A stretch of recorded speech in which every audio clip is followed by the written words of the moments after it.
Alright, family. Good afternoon, family. Welcome to another edition of Good Afternoon News. Family, I want to start off by saying I do apologize. I had to go to work this morning, and I'm off work now, so I'll let you know we're going to get it started real hot and heavy. Alright, yesterday I posted that the Federal Reserve federal funds rate went down to zero. That is absolutely true.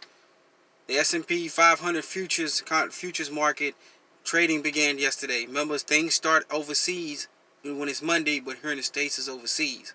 Well, U.S. futures market actually went plummeting down.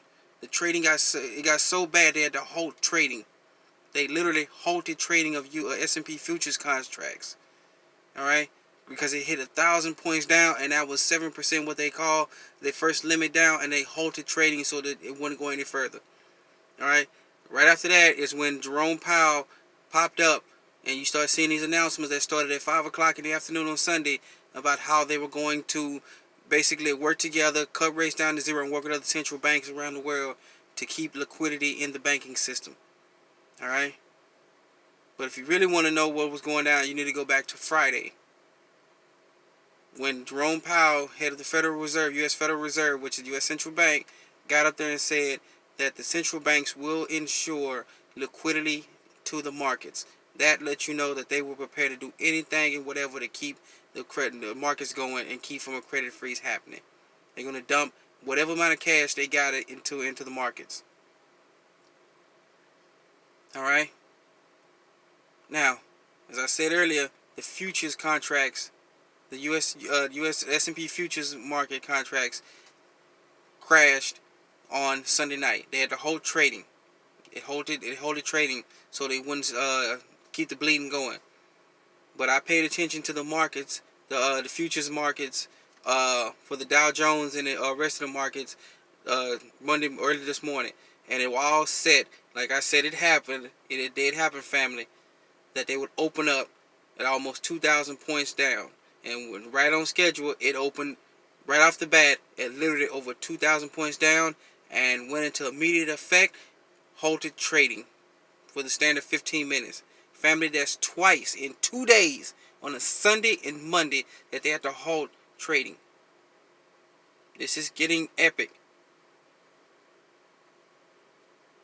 Pay attention, family, to what's really going on out there. Alright? That's why I made the announcement on Sunday that U.S. futures, U.S. funds rate went down to zero. Alright? And about the $700 billion in quantitative easing that just threw into the market. Alright, that's on top of the $1.5 trillion they threw into the market last week. Alright? Now, let's switch over to the bullion market. Alright? Precious metals. Alright? They took a hit today. They took a massive hit. But the storyline, family, that you're not being told is that by the mainstream so-called good media, which they're not, they're horrible. Alright? They're bought and paid for. Was as the price of gold dropped from like 1552 to almost 1446, that was over $100 drop.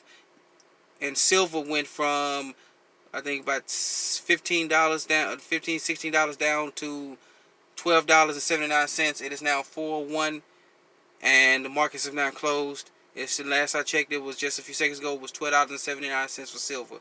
Now, what they're not telling you is that demand for precious metals, I'm talking about all of them: gold, silver, titanium, palladium, platinum, rhodium, whatever, copper.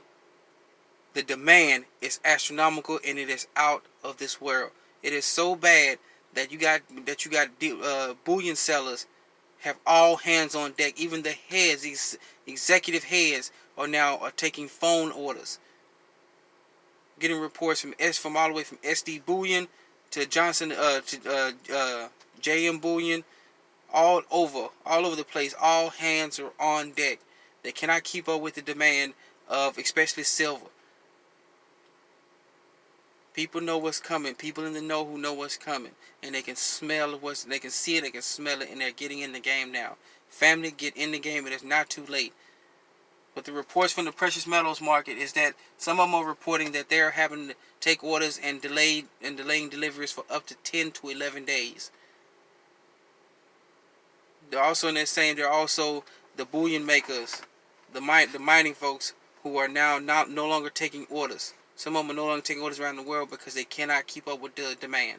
Supply and demand is being disrupted. Now, if you look at every single crash and recession in the initial beginning, the precious metals market has taken a hit. It has taken a hit. Dough went nosediving, and then all of a sudden, in the blink of an eye, you woke up the next morning, and next thing you know, it was astronomical.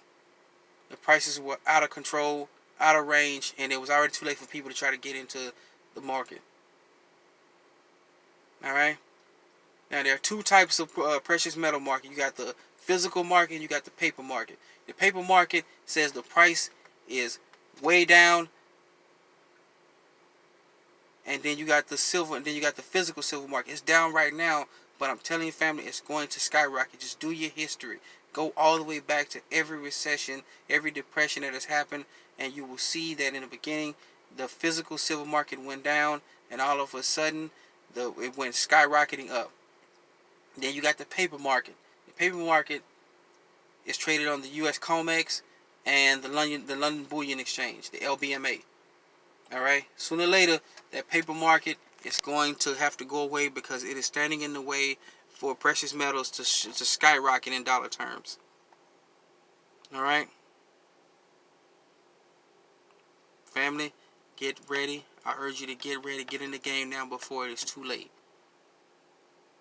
All right. Now, I posted up early this morning before I got ready to go to work about the bank runs. The bank runs have started and has happened. We had a Bank of America in New York. All right. That literally ran out of $150 bills. Some of the smaller denominations were still there. They were good to go for people to get, but there were people pulling out money. It was two banks that made it happen there. All right. One of them was Bank of America. All right. And they started pulling out $100 bills. And people were pulling out cash, always up to $50,000. Because you can't pull $50,000 out of the ATM machine. All right, but you can go in there and start pulling out cash. Now we got reports from the security companies who deliver cash to banks and credit unions that they are receiving an increased demand for getting cash out, for getting cash to these banks. All right. Do your research, family. You don't have to believe anything I tell you. I urge you to go do your own research and listen to and go do and fetch and check me. All right, family. Please listen to what I'm saying. Go do your research and then follow whatever. Follow if you don't believe it's true, just please do your own research. All right. Don't just listen to what I'm saying. Go do your own research. All right. This stuff is happening. The futures market, the S&P Futures market crashed on Sunday. They had to hold trading. The Dow Jones Industrial Average in most markets went limit down. The first limit down hit the moment the market opened on Monday. They had to hold trading. All right, family. It's getting real out here, family. Please take it easy. Go do what you got to do to get ready. All right, family. All right. I'll do another broadcast later on tonight. Right now, I'm at home. I just got home from work. I got to go in there. I got to go in there and take care of my family business. All right. All right. Thanks, family, for joining another edition of Economic News. All right, family. I urge you to get ready, please. All right. Let's get it started.